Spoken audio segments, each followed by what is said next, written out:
नमस्ते दोस्तों। आज मैं आपसे एक ऐसी बात करने वाला हूं जो शायद आपने पहले कभी इस तरह नहीं सुनी। यह वीडियो उन लोगों के लिए नहीं है जो यहां 10 दिन में लखपति बनो सुनने आए हैं। यह वीडियो उनके लिए है जो ट्रेडिंग में सीरियस हैं, जो बार बार लॉस कर चुके हैं, जो हर बार सोचते हैं कि इस बार सब ठीक हो जाएगा और फिर वही होता है जो पहले हुआ था। मैं आपसे एक सवाल पूछना चाहता हूं। क्या आपने कभी सोचा है कि आपके पास अच्छा स्ट्रैटेजी है, अच्छा नॉलेज है, अच्छे इंडिकेटर्स हैं, फिर भी महीने के अंत में अकाउंट माइनस में क्यों होता है? क्या आपने कभी एक ट्रेड लिया, प्रॉफिट हुआ और फिर उसी दिन दूसरे ट्रेड में वो पूरा प्रॉफिट गंवा दिया? क्या आपने कभी अपना स्टॉप लॉस हटाया सिर्फ इसलिए कि लगा थोड़ी देर में मार्केट वापस आएगी और फिर वो कभी वापस नहीं आई? अगर इनमें से एक भी जवाब हाँ है तो आज का यह वीडियो आपके लिए एक मिरर की तरह काम करेगा। आप खुद को इसमें देखेंगे और शायद यह देखना थोड़ा अनकंफर्टेबल होगा, लेकिन मैं आपसे प्रॉमिस करता हूं इस वीडियो के अंत तक आप ट्रेडिंग को एक अलग नज़र से देखने लगेंगे। कंसिस्टेंट प्रॉफिट कोई मिथ नहीं है, लेकिन इसका रास्ता वहां से नहीं जाता जहां आप अभी खड़े हैं। इसका रास्ता आपके इनसाइड से जाता है, आपके माइंड से जाता है। तो रुकिए, पूरा वीडियो देखिए, क्योंकि यह जो मैं बताने वाला हूं यह किसी बुक में नहीं मिलेगा, किसी कोर्स में नहीं मिलेगा। यह सिर्फ उसे पता होता है जो खुद उस दर्द से गुजरा हो। चलिए शुरू करते हैं। चैप्टर 1, वो गलती जो हर ट्रेडर करता है लेकिन कोई मानता नहीं। जब मैं पहली बार ट्रेडिंग की दुनिया में आया तो मुझे लगा यह एक स्किल बेस्ड गेम है। जितना ज़्यादा सीखोगे उतना ज़्यादा कमाओगे। मैंने टेक्निकल एनालिसिस सीखी, फंडामेंटल एनालिसिस सीखी, चार्ट पैटर्न सीखे, कैंडलस्टिक सीखी, रिस्क मैनेजमेंट पढ़ी। मैंने घंटों स्क्रीन के सामने बैठकर मार्केट को ऑब्जर्व किया और फिर भी मैं लूज करता रहा। ये बात मुझे बहुत परेशान करती थी, क्योंकि मेरा नॉलेज ठीक था, मेरी स्ट्रैटेजी बैक टेस्ट में अच्छा रिजल्ट दे रही थी, मेरा एनालिसिस अक्सर सही निकलता था, फिर पैसा क्यों नहीं बनता था? इस सवाल का जवाब मुझे बहुत देर बाद मिला, और जब मिला तो मैं हैरान रह गया। जवाब यह था कि ट्रेडिंग में लूज करने की सबसे बड़ी वजह गलत स्ट्रैटेजी नहीं है, गलत एनालिसिस नहीं है, गलत स्टॉक नहीं है। सबसे बड़ी वजह है खुद ट्रेडर का माइंड। यह सुनने में बहुत सिंपल लगता है, लेकिन इसे समझना बहुत मुश्किल है, और इसे एक्सेप्ट करना उससे भी ज्यादा मुश्किल है। देखिए, हम सब यह मानकर चलते हैं कि हम रैशनल इंसान हैं। हम सोचते हैं कि हम लॉजिक से डिसीजन लेते हैं, लेकिन जब मार्केट में पैसा लगा होता है तो हमारा ब्रेन बिल्कुल अलग तरीके से काम करने लगता है। जब एक ट्रेड प्रॉफिट में जाता है तो हमारे ब्रेन में डोपामिन रिलीज होता है। हम एक्साइटेड हो जाते हैं, हम सोचते हैं हम बहुत स्मार्ट हैं, हम और ट्रेड लेने लगते हैं, और यहीं से प्रॉब्लम शुरू होती है। जब एक ट्रेड लॉस में जाता है तो हमारा ईगो हर्ट होता है। हम एडमिट नहीं करना चाहते कि हम गलत थे। हम स्टॉप लॉस हटाते हैं, हम होप में बैठे रहते हैं, हम एवरेज डाउन करते हैं और छोटा लॉस बड़ा हो जाता है। यह इमोशनल साइकिल हर ट्रेडर में होता है, लेकिन कोई इसे मानता नहीं। हर कोई सोचता है कि उसकी प्रॉब्लम स्ट्रैटेजी में है, इंडिकेटर में है, ब्रोकर में है, मार्केट में है, खुद में नहीं। और यही वो गलती है जो हर ट्रेडर करता है, लेकिन कोई मानता नहीं। मैंने अपनी जिंदगी में एक ऐसा दौर देखा जब मेरा सारा पैसा ट्रेडिंग में चला गया। मेरी फैमिली को मुझ पर डिपेंड करना था, मेरे रिलेशनशिप्स खराब होने लगे थे, मैं रात को सो नहीं पाता था, क्योंकि मन में बस यही चलता रहता था कि कल मार्केट से सब वापस निकाल लूंगा। और हर कल के बाद नया कल आता था और हालात वही रहते थे या और ख़राब हो जाते थे। उस वक्त मुझे एहसास हुआ कि मेरी प्रॉब्लम चार्ट में नहीं थी, मेरी प्रॉब्लम मेरे हेड में थी। और जब तक यह रियलाइजेशन नहीं आती तब तक कोई भी ट्रेडर कंसिस्टेंट नहीं हो सकता, चाहे वो कितने भी कोर्स करे, कितनी भी स्ट्रैटेजी सीखे। चैप्टर 2, मार्केट एक रैंडम एनवायरनमेंट है और इसे एक्सेप्ट करना ही सबसे बड़ी ट्रेनिंग है। अब मैं आपसे एक ऐसी बात कहूंगा जो शायद आपको पहले कभी किसी ने नहीं बताई, और यह बात सुनकर आपको शायद थोड़ा डिस्कम्फर्ट भी होगा। मार्केट रैंडम है। हाँ, आपने सही सुना। मार्केट एक ऐसा एनवायरनमेंट है जहां हर सिंगल मोमेंट पर प्राइस किस डायरेक्शन में जाएगी यह कोई नहीं जानता, कोई नहीं, चाहे वो कितना भी एक्सपर्ट हो। अब आप सोच रहे होंगे कि फिर टेक्निकल एनालिसिस किस काम की, फिर चार्ट पैटर्न किस काम के, फिर सपोर्ट रेजिस्टेंस किस काम का। तो मैं आपको समझाता हूं। टेक्निकल एनालिसिस आपको प्रोबेबिलिटी देती है, सर्टेनिटी नहीं। एक अच्छा सेटअप यह नहीं कहता कि ट्रेड जरूर काम करेगा। एक अच्छा सेटअप यह कहता है कि इस ट्रेड के काम करने की प्रोबेबिलिटी ज्यादा है। और यहीं पर ज्यादातर ट्रेडर्स का माइंडसेट गलत हो जाता है। जब हम एक ट्रेड लेते हैं तो हम उस ट्रेड के बारे में सर्टेन फील करना चाहते हैं। हम चाहते हैं कि हमारा एनालिसिस सही निकले। हम चाहते हैं कि हम प्रूव हो सकें कि हम सही थे।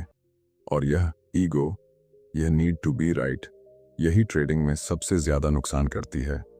एक प्रोफेशनल ट्रेडर कभी यह नहीं सोचता कि यह ट्रेड जरूर काम करेगा। एक प्रोफेशनल ट्रेडर यह सोचता है कि मुझे नहीं पता यह ट्रेड काम करेगा या नहीं, लेकिन अगर मैं इस टाइप के सेटअप को 100 टाइम्स ट्रेड करूं तो एवरेज पर मैं प्रॉफिटेबल रहूंगा। यह थिंकिंग का फर्क एक अमेचर ट्रेडर और एक प्रोफेशनल ट्रेडर के बीच का सबसे बड़ा फर्क है। मैं आपको एक एग्जांपल देता हूं। एक कैसीनो के बारे में सोचिए। कैसीनो को यह नहीं पता कि अगला कस्टमर जीतेगा या हारेगा, लेकिन कैसीनो को पता है कि एवरेज पर थाउजेंड्स ऑफ ट्रांजैक्शन के बाद उनके पास हमेशा एज होगी। इसीलिए कैसीनो कभी नर्वस नहीं होता। कैसीनो का बिजनेस प्रोबेबिलिटी पर चलता है। एक कंसिस्टेंट ट्रेडर को भी ठीक ऐसे ही सोचना होता है। हर सिंगल ट्रेड मायने नहीं रखता। जो मायने रखता है वो है एज के साथ कंसिस्टेंट एग्जीक्यूशन। लेकिन हम इंसान हैं और इंसान का माइंड इस तरह से नहीं सोचता नेचुरली। हमारा माइंड हर ट्रेड को बहुत इंपॉर्टेंट मानता है, हर लॉस को पर्सनल फेलियर की तरह फील करता है, हर प्रॉफिट को जीनियस होने का प्रूफ मानता है। और यही वो साइकोलॉजिकल ट्रैप है जो हमें कंसिस्टेंट होने से रोकता है। मार्केट के रैंडम नेचर को एक्सेप्ट करना यह एक मेंटल शिफ्ट है। ये एक दिन में नहीं होता, लेकिन जब यह होता है तो ट्रेडिंग एक अलग ही एक्सपीरियंस बन जाती है। जब आप यह एक्सेप्ट कर लेते हैं कि कोई भी सिंगल ट्रेड का आउटकम आपके कंट्रोल में नहीं है, तो आप फ्री हो जाते हैं। आप बिना फियर के ट्रेड ले सकते हैं। आप बिना ग्रीड के एग्जिट कर सकते हैं। आप अपनी स्ट्रैटेजी को कंसिस्टेंटली फॉलो कर सकते हैं। चैप्टर 3, फियर और ग्रीड नहीं, असली दुश्मन है इन अ कंसिस्टेंट बिलीफ सिस्टम। आपने बहुत बार सुना होगा, ट्रेडिंग में फियर और ग्रीड को कंट्रोल करो। यह सुनने में अच्छा लगता है, लेकिन यह इनकम्प्लीट है। फियर और ग्रीड सिम्टम्स हैं, प्रॉब्लम कुछ और है। असली प्रॉब्लम है एक इनकंसिस्टेंट बिलीफ सिस्टम। मैं समझाता हूँ। हर इंसान के माइंड में कुछ बिलीफ्स होते हैं। ये बिलीफ्स बचपन से, एक्सपीरियंस से, एनवायरनमेंट से बनते हैं, और ये बिलीफ्स हमारे हर डिसीजन को इन्फ्लुएंस करते हैं, चाहे हम चाहें या ना चाहें। अब ट्रेडिंग में क्या होता है, हम एक नई स्किल सीखते हैं, एक नई स्ट्रैटेजी सीखते हैं, लेकिन हमारे पुराने बिलीफ्स नहीं बदलते, और यही टकराव कंफ्यूजन पैदा करता है। उदाहरण के तौर पर, मान लीजिए आपकी स्ट्रैटेजी कहती है कि स्टॉप लॉस हिट हो तो एग्जिट करो, लेकिन आपके माइंड में एक पुराना बिलीफ है कि लॉस एडमिट करना कमजोरी है। तो क्या होगा? जब स्टॉप लॉस के करीब प्राइस आएगी तो आपका माइंड आपको एग्जिट करने से रोकेगा। वो रैशनलाइजेशन ढूंढेगा कि स्टॉप लॉस थोड़ा और नीचे लगाओ, थोड़ा और टाइम दो, मार्केट वापस आएगी, और आप वही करेंगे, क्योंकि आपका बिलीफ सिस्टम आपकी स्ट्रैटेजी से ज्यादा पावरफुल है। यही इनकंसिस्टेंट बिलीफ सिस्टम है। आप एक चीज जानते हो लेकिन दूसरी चीज करते हो, और यह अपने आप नहीं बदलता। एक और उदाहरण लेते हैं। आपने पढ़ा है कि हर ट्रेड इंडिपेंडेंट है, लेकिन जब आप लगातार 3 ट्रेड लूज करते हैं तो आपका माइंड क्या करता है? वो सोचता है अब चौथी ट्रेड जरूर प्रॉफिटेबल होगी, या फिर आज मेरा दिन नहीं है, मुझे स्क्रीन से दूर रहना चाहिए। दोनों में से कोई भी रैशनल नहीं है, क्योंकि अगर हर ट्रेड इंडिपेंडेंट है तो पिछले 3 ट्रेड्स का चौथे ट्रेड से कोई कनेक्शन नहीं, लेकिन आपका माइंड इसे कनेक्ट करता है। इसीलिए आपकी डिसीजन मेकिंग डिस्टर्ब हो जाती है। अब सवाल यह है कि इस इनकंसिस्टेंट बिलीफ सिस्टम को कैसे बदलें? पहली बात, अवेयरनेस। आपको पहले यह पहचानना होगा कि आपके अंदर कौन से बिलीफ्स हैं जो आपकी ट्रेडिंग को हर्ट कर रहे हैं। यह आसान नहीं है, क्योंकि ये बिलीफ्स हमारे सब कॉन्शियस माइंड में होते हैं। हम इन्हें डायरेक्ट नहीं देख सकते। एक तरीका है अपनी ट्रेडिंग को ऑब्जर्व करना, जैसे कोई थर्ड पार्टी देख रही हो। अपना ट्रेडिंग जर्नल रखिए। हर ट्रेड के बाद लिखिए कि आपने क्या किया और क्यों किया। कुछ हफ्तों बाद उसे पढ़िए। आपको पैटर्न दिखने लगेंगे। आपको पता चलेगा कि आप किन सिचुएशन में अपनी स्ट्रैटेजी को फॉलो करते हैं और किन सिचुएशन में नहीं। दूसरी बात, अपने बिलीव्स को चैलेंज करिए। जब आप कोई गलती करें तो खुद से पूछिए, मैंने ये क्यों किया? इसके पीछे कौन सा बिलीफ था? और फिर पूछिए, क्या यह बिलीफ सच, क्या यह मेरी हेल्प कर रहा है? तीसरी और सबसे इंपॉर्टेंट बात, आपको न्यू बिलीफ्स को डिलिबरेटली प्रैक्टिस करना होगा। बस यह जान लेना काफ़ी नहीं है कि हर ट्रेड इंडिपेंडेंट है। आपको इसे इतनी बार रिपीट करना होगा, इतनी बार एक्सपीरियंस करना होगा कि यह आपके सब कॉन्शियस का हिस्सा बन जाए। और यह काम एक दिन में नहीं होता। यह एक प्रोसेस है, एक long term process. Chapter 4 consistent profit का असली फॉर्मूला जो कोई नहीं बताता। अब हम उस पार्ट पर आते हैं जिसके लिए आप यहां आए हैं, कंसिस्टेंट प्रॉफिट। लेकिन पहले एक क्लैरिटी, कंसिस्टेंट प्रॉफिट का मतलब यह नहीं है कि हर ट्रेड प्रॉफिटेबल हो। कंसिस्टेंट प्रॉफिट का मतलब है कि महीने के अंत में, सीजन के अंत में, साल के अंत में आपका नेट रिजल्ट पॉजिटिव हो। और इसके लिए 3 चीजें जरूरी हैं। पहली है एज। आपकी स्ट्रैटेजी को एक प्रोवन एज होनी चाहिए। मतलब जब आप इस स्ट्रैटेजी को लार्ज नंबर ऑफ ट्रेड्स पर अप्लाई करते हैं तो एवरेज पर रिजल्ट पॉजिटिव आना चाहिए। यह बैक टेस्टिंग से और पेपर ट्रेडिंग से वेरीफाई होता है। दूसरी है रिस्क मैनेजमेंट। आपको हर ट्रेड में इतना रिस्क लेना है कि कुछ लगातार लॉस भी आ जाए तो आपका अकाउंट सरवाइव करे। एक कॉमन रूल है कि किसी भी एक ट्रेड में टोटल कैपिटल का 1 से 2% से ज्यादा रिस्क मत लो। यह बोरिंग लगता है, लेकिन यही आपको ट्रेडिंग में लॉन्ग टर्म रहने देता है। और तीसरी है कंसिस्टेंट एग्जीक्यूशन। आपकी स्ट्रैटेजी कितनी भी अच्छी हो, अगर आप उसे कंसिस्टेंटली फॉलो नहीं कर सकते तो वो किसी काम की नहीं। और यही वो पॉइंट है जहां माइंडसेट और स्ट्रैटेजी मिलते हैं। देखिए, एग्जीक्यूशन इसी से जुड़ा है। जब आप फियर में होते हैं तो आप सेटअप मिलने पर भी ट्रेड नहीं लेते। जब आप ग्रीड में होते हैं तो आप बिना सेटअप के ट्रेड लेते हैं। दोनों में आपकी स्ट्रैटेजी डिसरप्ट होती है। मैं अपनी खुद की बात करूं, एक टाइम था जब मेरी स्ट्रैटेजी बिल्कुल क्लियर थी। मुझे पता था क्या करना है, लेकिन जब मार्केट ओपन होती थी तो अचानक सब कुछ डिफरेंट लगने लगता था। मैं नए सेटअप देखने लगता था जो मेरी स्ट्रैटेजी में नहीं थे।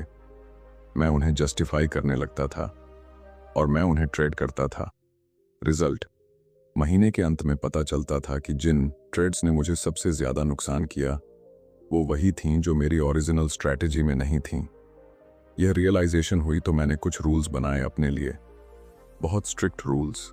और मैंने खुद से कमिटमेंट की कि इन रूल्स को तब भी फॉलो करूंगा जब मेरा माइंड मुझे कुछ और करने को कहे। शुरुआत में यह बहुत मुश्किल था क्योंकि माइंड हमेशा रैशनलाइजेशन देता था। इस बार सेटअप थोड़ा डिफरेंट है। यह अपॉर्चुनिटी मिस मत करो। आज का ट्रेंड बहुत स्ट्रांग है, लेकिन धीरे धीरे जैसे जैसे मैं अपने रूल्स को फॉलो करता रहा, माइंड की वो आवाजें कमजोर होती गईं और मेरा कंसिस्टेंसी बढ़ने लगा। कंसिस्टेंट प्रॉफिट का असली फॉर्मूला यह है, edge plus risk management plus consistent execution. और कंसिस्टेंट एग्जीक्यूशन के लिए एक डिसिप्लिन्ड माइंड चाहिए, बाकी सब सेकेंडरी है। चैप्टर 5 वो ट्रांसफॉर्मेशन जो ट्रेडिंग को बदल देती है, और इसे करने का एकमात्र तरीका हम 5वें और आखिरी चैप्टर पर आ गए हैं। अब तक हमने बात की कि माइंड कैसे ट्रेडिंग को सबोटेज करता है, मार्केट का रैंडम नेचर क्या होता है, इनकंसिस्टेंट बिलीफ सिस्टम क्या होता है, और कंसिस्टेंट प्रॉफिट के लिए क्या जरूरी है। अब मैं आपसे उस ट्रांसफॉर्मेशन के बारे में बात करना चाहता हूं जो एक अमेचर ट्रेडर को प्रोफेशनल ट्रेडर बनाती है। और यह ट्रांसफॉर्मेशन एक वर्ड में है, सेल्फ अवेयरनेस। एक प्रोफेशनल ट्रेडर हर क्षण अपने माइंड की स्टेट को जानता है।